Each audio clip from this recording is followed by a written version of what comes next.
Okay, so let me pull up the actual thing, truthfully. Okay. It was super simple. I started out with a sample, which I don't do a whole lot.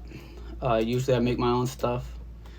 But I started out with this sample, and here's how it sounds like before I did anything to it. Let's see. There.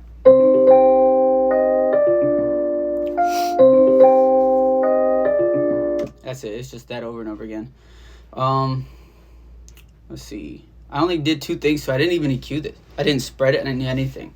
For me, it's a lot more just sound selection. You get a good thing and then do minor tweaks. I don't like to start from like complete scratch.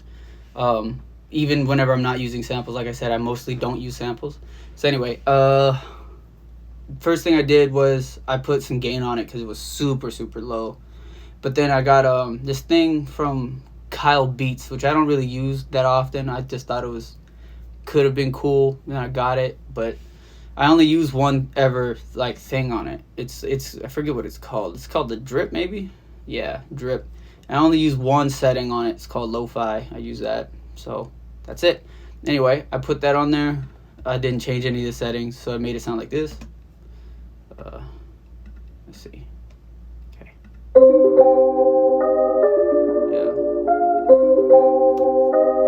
That makes it sound, it widened it already, so that's why I didn't really need to widen anything or anything earlier. And then I added something called the Abbey Road vinyl thing. You can do a bunch of stuff to make it sound like really like warm and whatever, and get all that vinyl crackle sound, or like detuning and all that.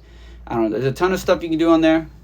Watch, you can hear this, just like the effect that you hear. I don't know if you guys can, whatever. Anyway, it sounds like a vinyl player. There's a million plugins you can use to get that effect. So anyway, I'll move on. So yeah, there was that. Then I start with hi-hats.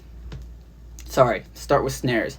Because me, as somebody I've been in like concert bands, musicals, things like my whole life, is particularly the band part.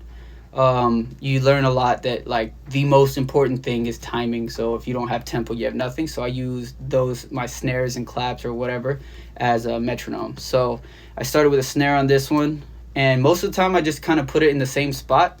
And then later on, if things sound pretty cool, or like I get a better idea, I'll switch it up a little bit, but I try to keep it so that it's still that nice metronome sound. So I added that. It's like and what I did was I actually layered that snare with a clap, so that those snares that come after, first of all, I turned the velocity down on those so you can get that like sense of something different going on, you know what I'm saying? And anyway, so when they come afterwards, it gives it that impression that there's more space to be had. Like you already thought it was simple enough with the snare and the clap like together, but then whenever the snare comes in by itself with the tap tap, it kind of gives it that like, it's more thin, and it gives it more of that whatever, plus the velocity's lower. So anyway, so this is how it sounds.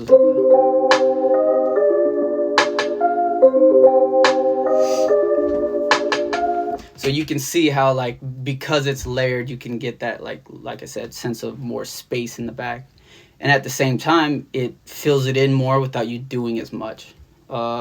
Normally after that, if especially if I'm not feeling particularly creative that day, I'll go straight for the hi-hats after that. It's what drives the song.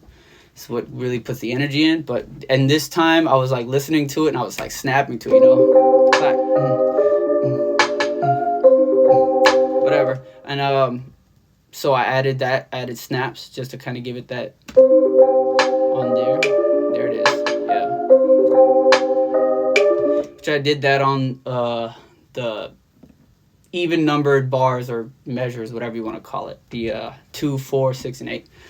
And I did that because I don't know, I'm a very big fan of like the warm sounding beats. I'm also a very big fan of like live sounding stuff, and this song in particular, to me, I don't really know the difference between like what is and isn't trap sounding whatever, but to me, I like doing things where it's like you can have trap instruments with like live concepts, or some trap instruments, some live instruments. So that's what I kind of did with the snaps, is kind of give it that reminisce on the live sounds. Then yeah, I drove the song with the hi-hats, and I kind of build my hi-hats around my metronomes, which is my snares and claps and stuff. In this case, the snare kind of also acts as a metronome for some of the other beats, so for the downbeats and stuff. So but on the one of those measures I said I would put it on. And so the way that I did that is, the reason why I had it, like I built it the way I did, is because I wanted the snares and the snaps and stuff and the claps to keep it super simple. And whenever I put in the hi-hats and then I turn them down as low as I can, with you still being able to hear it, it allows you to like have more energy in a simple song. So it's like simply built, but you still somehow have that, like, it's upbeat. So until you had the snares onto the hi-hats, didn't seem like it was gonna go the way that it goes, you know what I'm saying? And then the hi-hats kind of starts making you bob a little bit faster anyway. So and then the kick, if the snare is like the snap your neck and the hi-hat is kind of like the bounce in your leg or whatever, then the kick is I don't know, it's always that thing that I don't really know how to describe the kick. I just know that's the thing that gives me the head buzz, to me. I don't know. I'm not super great at bass lines. This isn't a bass line. Kicks are not monochromatic. They're monotonous. They're like just one sound all throughout. So they're not really a bass line to me. A bass line really is whenever you have the lower octaves moving, up and down notes in the same scale as the sample you got going on, the melody. So kick, I didn't have a bass line in this one. I just had the kick just to kind of keep things driving. So I wanted this one to be simple. You're gonna see me improve more in my bass line game in the future beats, because that's something I know that is a weakness for me, and that's something because of that, I'm gonna be working on it. But anyway, so I got the kicks and I kept it simple, but I kept it so simple that whenever I did decide to get a little bit more complicated, I got to get like really fun with it. I don't know, I'm a big fan of like the kicks coming in like super quick, but I'm also a fan of keeping it simple. So you can hear how I do like polar opposites in just the same 8 bars.